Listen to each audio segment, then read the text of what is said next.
గింత సోయి లేని ముఖ్యమంత్రి, గింత మానవీయత లేని ముఖ్యమంత్రి, ఇంత బాధ్యత లేని ముఖ్యమంత్రి ఈ రాష్ట్రంలో ఉన్నాడు. ఈ రాష్ట్ర ప్రజల దురదృష్టం. నిజమే, అక్కడున్న మంత్రులు పాపం సొరంగం ముందడి పోయి ఓ ఫోటో దిగి పంపడం, ఏదో ఒకటి నోటికొచ్చింది చెప్పి రాయించుకోవడం తప్ప అసలు జరుగుతున్నది ఏంది? ఏం పని చేసిరు ఇప్పటివరకు? 72 గంటలు జరిగిపోతుంటే ఇప్పటివరకు సంఘటన జరిగి గిది అని చెప్పగలిగిన పని ఒక్కటేమైనా చేసిండ్రా ఇప్పటివరకు?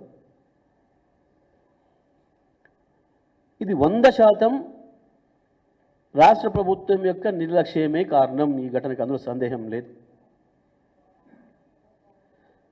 దానికి సాక్ష్యం ముఖ్యమంత్రి గారి ప్రవర్తన. ఈ సంఘటన జరిగిన టైం నుంచి ఇప్పటి వరకు ముఖ్యమంత్రి గారి ప్రవర్తన ఏదైతుందో ఇంతకు మించిన దారుణమైంది ఇంకొకటి ఉండదు. వాస్తవానికి ఈ దేశంలో ఏ మూలనున్నా ప్రత్యేకమైన విమానం పెడితే మహా అయితే 2 నుంచి 3 గంటలే జర్నీ.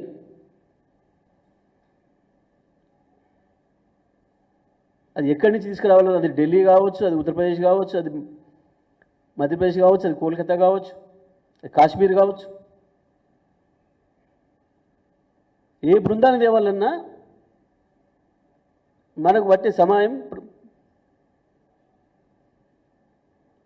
విమానం హైదరాబాద్కి ప్రయాణించాలంటే భారతదేశంలో ఏ మూల నుంచి అయినా 2 నుంచి 2.5 గంటలే, మహా అయితే ఇంకో గంట 3 గంటలేమో, అంత మించిన ఆ సమయం అక్కర్లేదు. ప్రధానమంత్రి ఫోన్ చేసిండన్న వార్త వీళ్ళు రాయించుకున్నారు తప్ప వీరు ప్రధానమంత్రిని కోరినరు, ఇది పంపమని అడిగినరు, లేదా కేంద్ర రక్షణ మంత్రిని అడిగినరు, హోంశాఖ మంత్రిని అడిగినరు, దానికి సంబంధించిన స్పెషలిస్టులు ఎవరున్నారో, దేశంలో ఎక్కడున్నారో ప్రత్యేక విమానం ఇచ్చి పంపండి అన్న మాట అడిగినట్టు కూడా ఎక్కడ కూడా వార్త లేదు.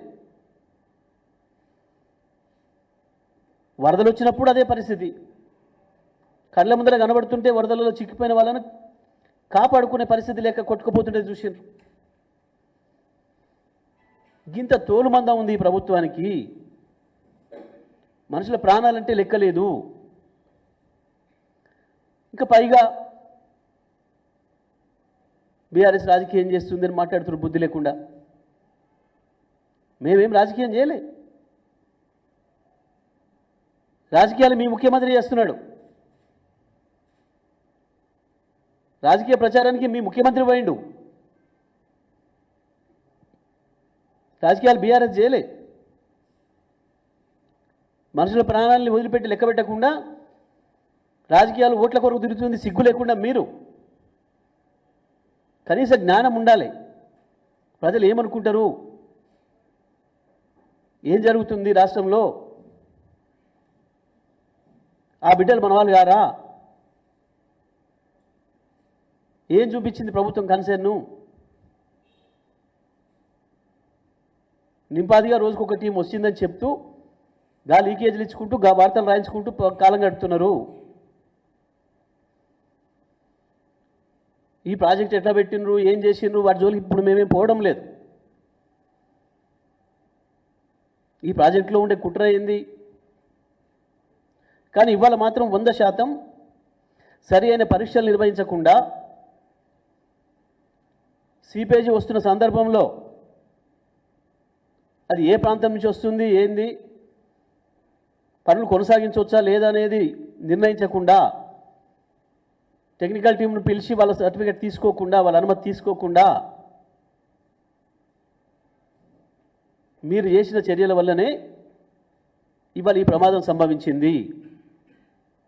ఇది 100%, 100% రాష్ట్ర ప్రభుత్వం యొక్క వైఫల్యమే, రాష్ట్ర ప్రభుత్వం యొక్క నిర్లక్ష్యమే.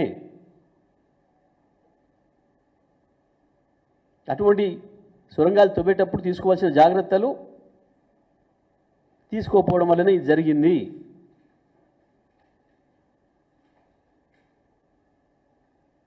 ఇది చాలా స్పష్టం. గతంలో మాకు వరుసగా 5 ఏళ్ళు ఎదురైన అనుభవం అదే. సీపేజ్ ఎక్కువ ఉండడం వల్లనే ముందు పోలేకపోయినాం.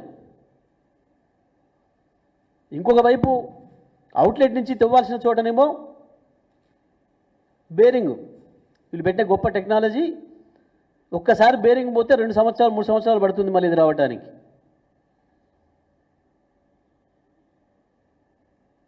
పైనుంచి వెళ్ళి ఇన్లెట్ నుంచి వెళ్ళి అయితేనేమో సీపేజ్ నీళ్లు తీసి బయట పోయడానికే నెలకు 1.5 కోటి పైగా కరెంటు కాలుతుండే. అటువంటి దురదృష్టమైన పరిస్థితులలో పెట్టిన ప్రాజెక్టును నల్లగొండకు నీళ్ళు ఇచ్చే ఉద్దేశం లేకనే పెట్టినరు. ఇది పెట్టడంలోనే ఒక కుట్ర ఉంది. మేము ఆనాటి నుంచి చెప్పినాం, ఈ ప్రాజెక్టే ఒక పెద్ద కుట్ర, నల్లగొండ జిల్లా ప్రజలు మభ్య పెట్టడం కొరకే చేసింది ఇది అనే విషయాన్ని. ఎక్కడ ఎవడు వాడని దాన్ని తీసుకొచ్చి నల్గొండ జిల్లా నెత్తిన పడేసి నల్గొండ జిల్లా నాయకులు దద్దమ్మలై చేతగాని వాళ్ళు అయినందువల్ల జరుగుతున్న నష్టం ఇది. ఒక్కడు మాట్లాడినోడు లేడు. ప్రపంచంలో ఎవడి వాడని టెక్నాలజీ మాకెందుకు పెడుతున్నారు, ఇది సరైనది కాదు, దీంట్లో రక్షణ ఉండదు కార్మికులకు,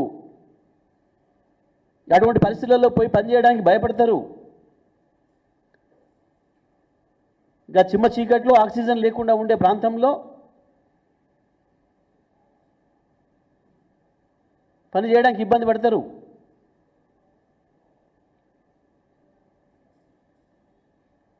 ఇదన్నీ తెలిసే పెట్టాను. ఏదో ఇచ్చినట్టు చేయాలి, నల్గొండ జిల్లా ప్రజలను మోసం చేయాలి, ఓట్లు వేయించుకోవాలని తప్ప